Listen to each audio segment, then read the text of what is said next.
Hi, and welcome to my Quick Tips on Love video series.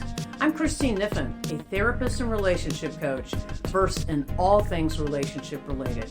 You know, when it comes to the idea of being stuck in patterns, I made the same mistakes as everyone else. Patterns can at once be great tools for learning while also being incredibly frustrating. You know, we've all heard that saying about the definition of insanity, right? It's described as doing the same thing and expecting different results. Unfortunately, repeating patterns is just what I did in my relationships. I think that the heightened emotionality that accompanies relationships makes it harder to step outside yourself and see the non-productive patterns in both who you choose and how you behave in relationships. You know, one of my most prominent patterns involved continually giving 120% and invariably ending up feeling used, taken for granted, and unappreciated. After a little therapy, I realized I created that pattern. I prided myself on my ability to identify my own crap and fix the situation, so it was difficult for me to swallow the fact that I was creating the feelings of not being appreciated and taken for granted.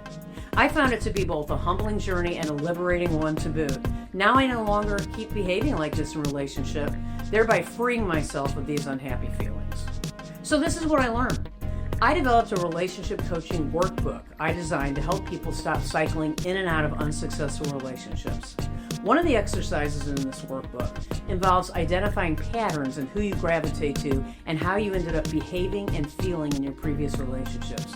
For example, some people say they gravitate to partners who are emotionally unavailable, drink too much, or controlling, etc. However, these patterns say something about us, not our blind luck. There is a reason we're gravitating to people with these characteristics. So 2 steps are required to change your patterns.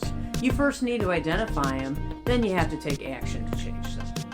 So if you found this video helpful and relatable, then I invite you to check out my website for all sorts of super helpful relationship resources, especially my book, The Art of Relating, A Primer for Love. And be sure to view the complete Quick Tips on Love video series on my YouTube channel, The Art of Relating. I'll see you next time.